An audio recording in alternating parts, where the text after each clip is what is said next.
Hi, and a big welcome back to the channel today. Thank you so much for tuning in. Today's video is going to be a little bit different than the content that I normally produce. Normally I focus on finance and macroeconomics, often a lot of geopolitical or current affairs, but today I wanted to just add a video to the preparation playlist around a number of items I think is really important that you actually own as we go into this difficult period, or should I say, as we continue to go through this difficult period. Because one of the things that a lot of people have been putting in the comments is that some of the things that I talked about a year ago or even 2 years ago have already come to pass, and a lot of people said they wish they had these things that I talked about previously. And also, I know many of you will know this, many of you won't know this, but I actually did serve in the army for over a decade. I'm trained in everything you can imagine in terms of survival and preparation, disaster management, from Arctic, the coldest of climates, right through to arid, the hottest of deserts, from home defense or compound defense, right through to being on the move and having to survive for long periods of time on your own on the move. So what I thought I'd do today is just share some of this knowledge. And no, I'm not a prepping channel, but I did just want to share some of this knowledge that I have with you. And now many of you who are big time preppers will already have a lot of these items, but for those of you who are not, I really think it would be valuable if you just have these 30 very, very basic items at your home so that no matter what happens, you will be prepared for the worst. And remember, it's always best to prepare for the worst and hope for the best, because if nothing happens, you've lost absolutely nothing, especially with a lot of these low cost items. So with that said, let's get into item number one then. Now, item number one is water filtration. When I went through over a dozen survival courses in different countries around the world, the first thing I was always told to think about was water. That is the number, and that's the same thing I taught my soldiers as well. Number one thing to always bear in mind first is water. And I often hear people say, Neil, I'm fine. I've got gallons of water stored at home. I'm good. Well, actually, that's usually not the case, because even if you have a lot of water stored, if you think about the amount of water that a human consumes each day, most people would run out of water. Even the most hardcore with the largest storage capacities, most people would run out of water in a long-term prolonged emergency situation. So that's why one thing I always say is to get yourself a water filtration system. Yes, having water stored is fine, but you will run out eventually. So a water filtration system is very useful. Now, this ranges from things like your on-the-counter systems like a Berkey, which requires no electricity, it's gravity fed, right through to smaller water bottles that you can use on the move. And if you go camping a lot with your family, you'll probably already have something like these small water filtration water bottles. I know that I do. If I'm ever out for 2 or 3 days, I know that I would always take 2 to 4 liters of water with me. But the main thing I would use is a water filtration system of some sort, so that I can just fill up water from rivers and streams or lakes or wherever I am. And that brings me on to my next point then, which is number 2, and that's some sort of water storage or flask. This is an army issued water bottle by the British Army, comes with a cup as well.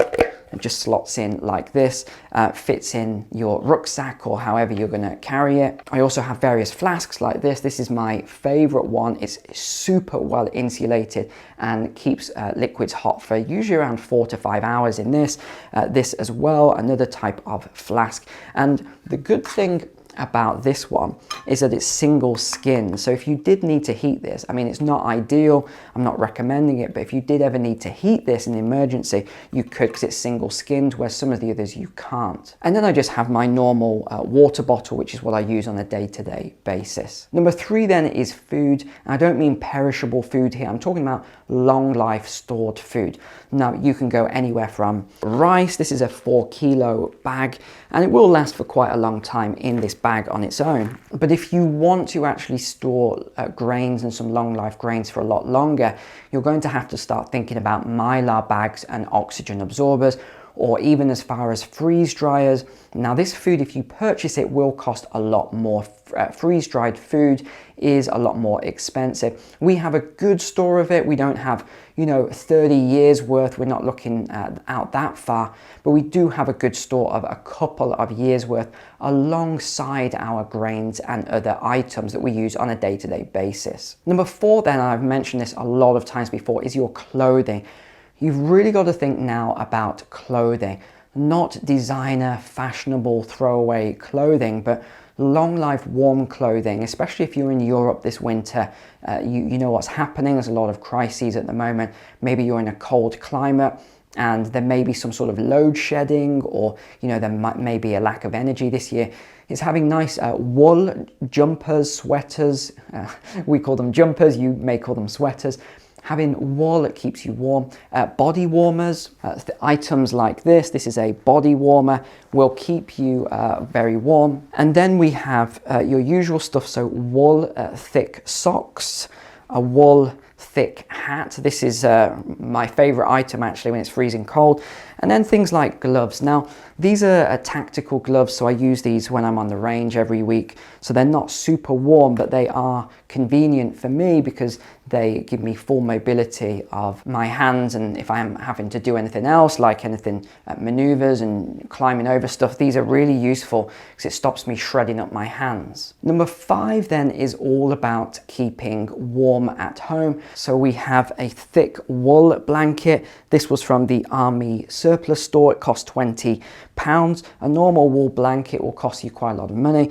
Then we have thinner, different fabric blankets. We have all sorts of these, right through to thick winter sleeping bags. So if I ever needed to use this in an emergency, I've got this, or often I might use sleeping bags anyway when I'm out in winter. If I'm camping in winter, then I will use these sort of items. Number 6 then is your home heating.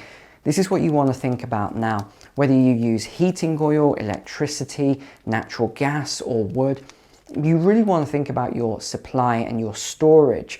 Now, obviously, natural gas is not something you probably store at home, but some people, again, use propane for their heating if you're quite rural.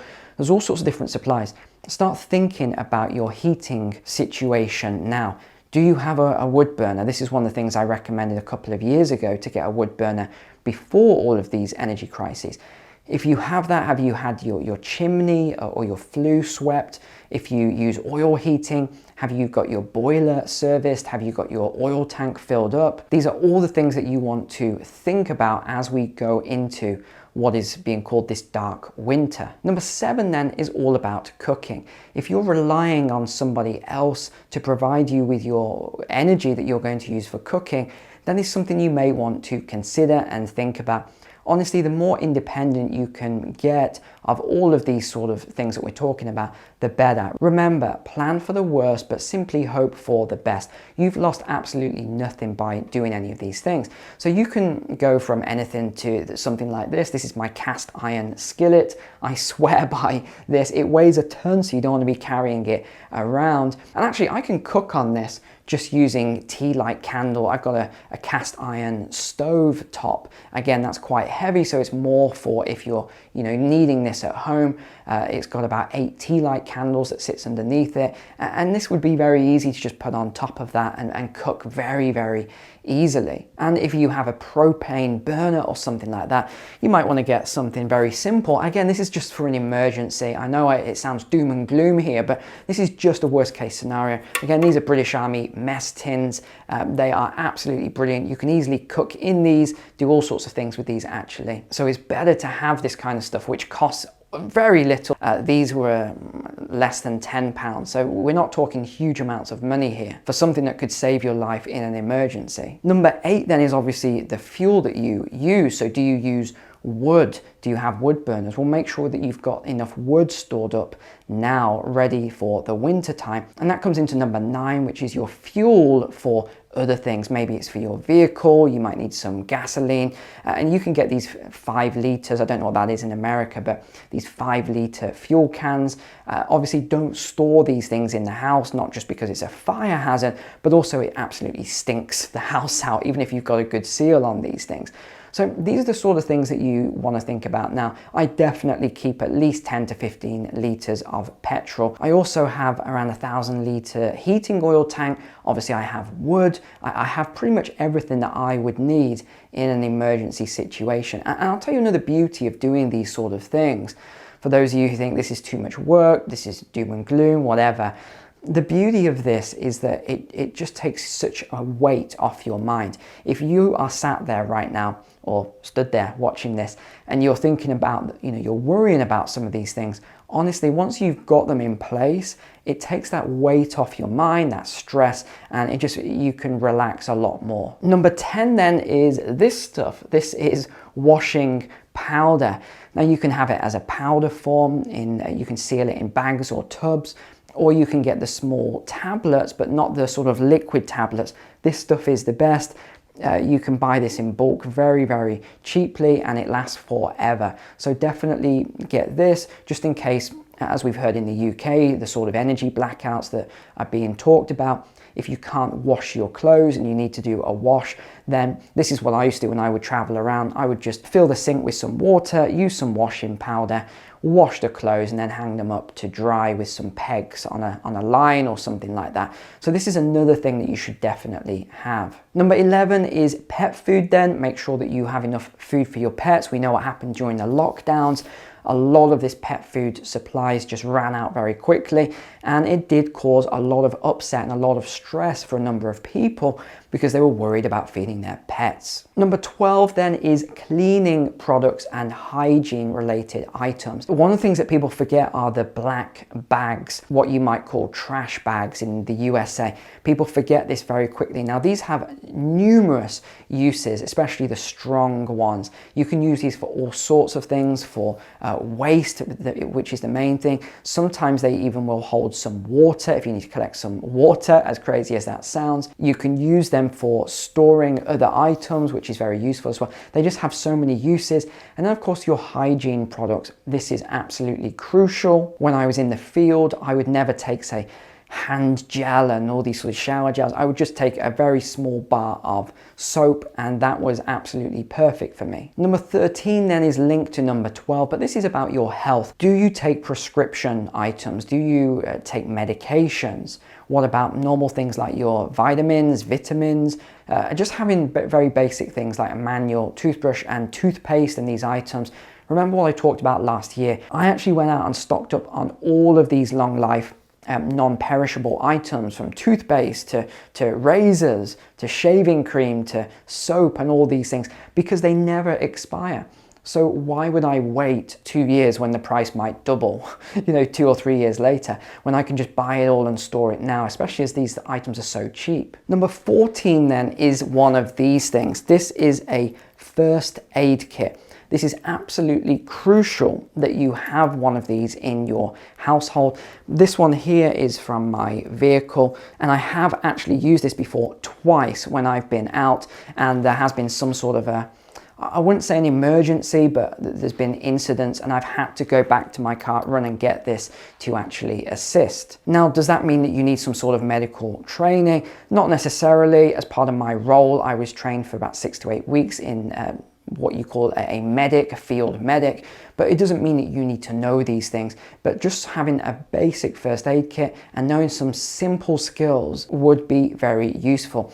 And again, what did we see very recently, especially in the UK and some of the places, where there was up to a 3-hour wait for an ambulance, an emergency ambulance in some cases, because of all sorts of problems. And just recently there was a lady that almost died in the UK because the road had been blocked off by these sort of protest people, and I'm talking about these climate protest people. The ambulance couldn't get to her, they had to go different ways. In the end, it had to be a helicopter that came in.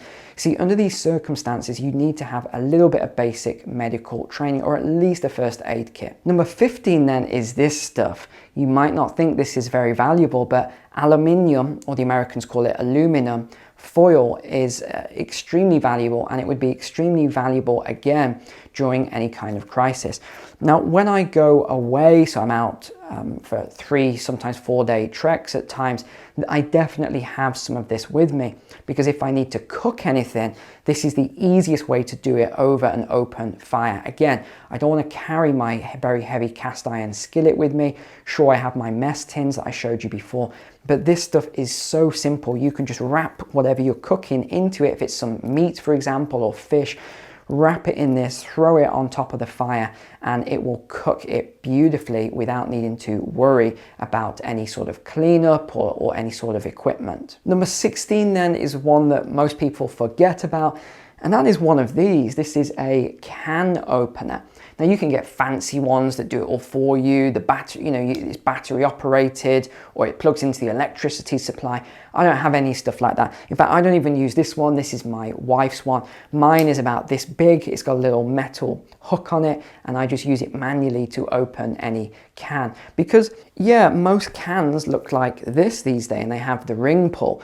But I'm pretty sure, I can almost guarantee you, if you look in your pantry, you're going to find some that look like this, where they don't actually have a ring pull on it. So you're going to have to, and these are cans of tuna, by the way, that I'm holding up here, which will last, I think these are 2027 on these, so 5 years from now. So just think about these things. Often it's small items that you haven't thought about that you need the most. Number 17 then is lighting. And you saw my video last week where I was holding these things up, and these are tea light candles, and this is a pack of 100 here. So I must have 2,000 or 3,000 of these things. But you also noticed last week, and it was somewhat tongue-in-cheek, where I was lighting the candle and it kept going out. But that is sometimes what happens with these matches. So make sure you've got alternatives. You've got matches, you've got waterproof matches, you've got one of these things that I use from time to time. See, look at that. It took 3 clicks there. I also have a flint in my bug out bag, or if I'm away trekking or something, I'll use a flint to light my fire. Candles are really important for lighting. And again, these have so many different uses, because I talked about my cast iron burner there. I can put, just a few of these underneath the burner, and that will heat a meal if I need it to. So they are very, very useful. Number 18 then are torches, or what Americans you will call flashlights. These things, very, very useful, very important. This is my main torch. This is my secondary one. This is absolutely phenomenal. I've never had a torch or flashlight like this in my life. This used to go on top of my rifle. That's why it's got the mounting brackets here. This is unbelievable. It will light up anywhere at all, and it only uses small batteries as well. It's phenomenal. Yeah, can't recommend this enough. Okay, your next one then is one of these. This is just a very simple axe, multi-functional. I use this for all sorts of things. I've had this one for probably 15 years, and you can see how heavily it's been used, and you can use it for all sorts. I've even used this as a hammer before. It's so good. Now, what was I holding in the thumbnail? I was holding one of these. You probably wondered what it is. Well, this is your sharpening block. And it always makes me laugh when I speak to people and they say, oh, I'm buying a new axe or new chisels or whatever. And I say, why? And they say, oh, mine's blunt. Well, hello, this is what you use very simply. That's it. It's as simple as that to sharpen your axe. You've got to buy one of these. I bought this at a car boot sale, what you might call a flea market or something. And it was less than £1. I think it was 50p. I bought 2 of these sharpening blocks, and I've had them forever. But this is good for your little bits of wood. If you've got a wood burner, it's good for taking down trees or anything in your grounds or your property. Again, you can really use it as a hammer if you need to for some small work. It also works as protection, shall we say. There's only certain things I can say on this video platform. Let's do it. But this is multifunctional. Yes, I've got loads of different types. I've got hatchets through to wood splitters. I've got probably a dozen in my tool shed, different axes and things. They all serve a different purpose, but really you just need one good one of these and you are good to go. Number 20 then is a small portable crank radio. Super, super useful if you need to hear any emergency broadcasts when the power is out. Number 21 is a whistle. This will cost you, a pound, a dollar, a euro. They're super, super cheap, but they may save your life if you are ever out and you need that, or even if you're at the home and something has happened, there's some sort of an incident, you can always open the window and blow the whistle to attract emergency attention or to attract neighbors' attention. That is if you don't live in the middle of nowhere on your homestead where the nearest house is 10 miles away. Number 22 then are maps. I bet you've never thought of this, well, most people won't have done, but I have Ordnance Survey maps. I use these if I'm out trekking with a compass. But this, I know this is pretty old school now, but this is the sort of stuff that I have and I use.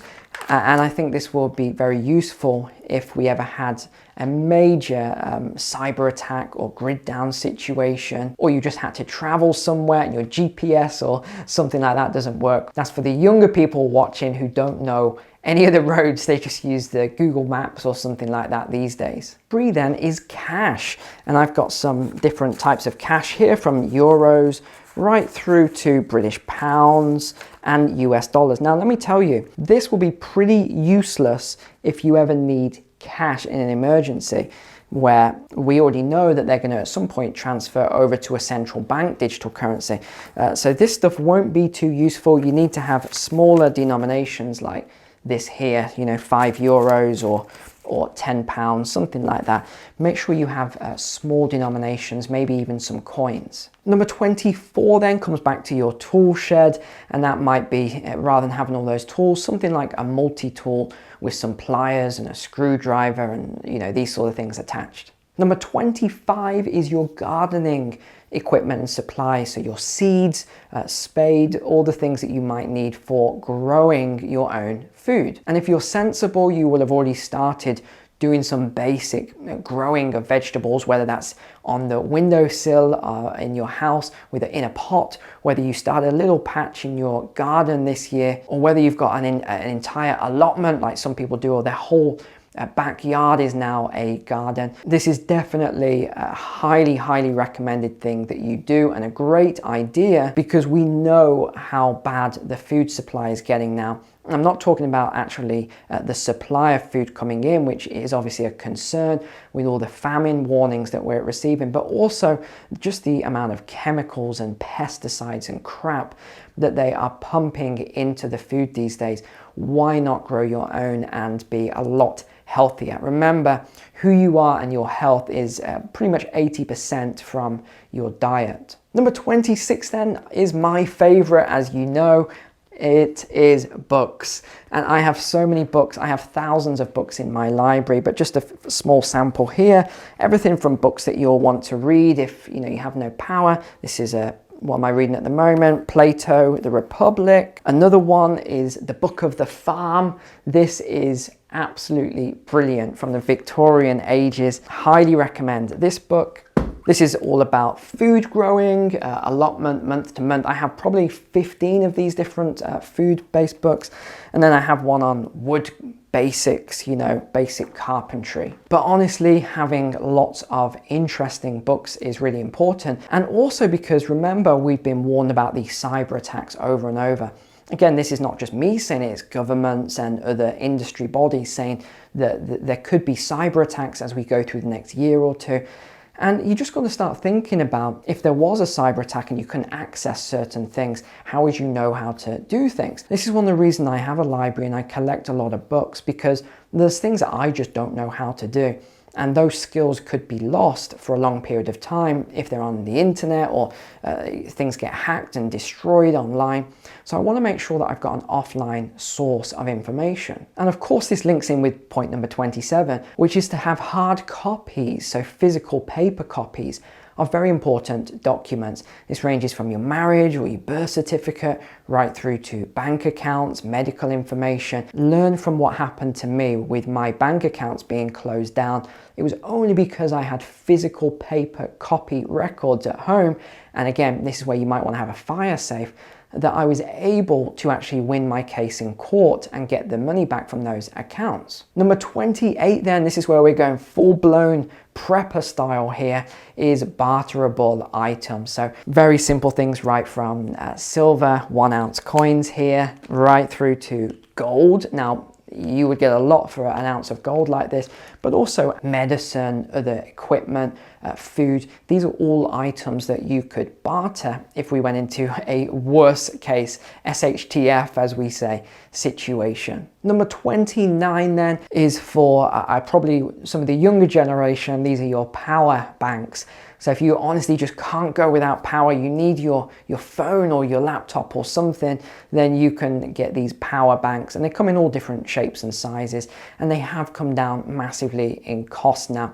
But just remember that just because you have a power bank to charge up your phone or laptop, if the power's down, your internet probably isn't going to work anyway. So I come back to my previous point, make sure you've got some good, enjoyable books to read. And number 30 then is batteries and rechargeable batteries. Make sure that you keep these in a Mylar bag or oxygen absorber or just in a tub for long-term storage, because this will help the batteries to last a lot longer. Now, if you've made it all the way to the end of the video, then massive well done to you, and please drop some of your suggestions below in the comments. But I just wanted to finish up here with one last point, and that is that in my life I've traveled to over 70 countries. I think it's 72 countries now, and I've been in all sorts of disaster zones. And one thing that I can share with you from the pattern I notice with all of these things is that even some of the most honest, good people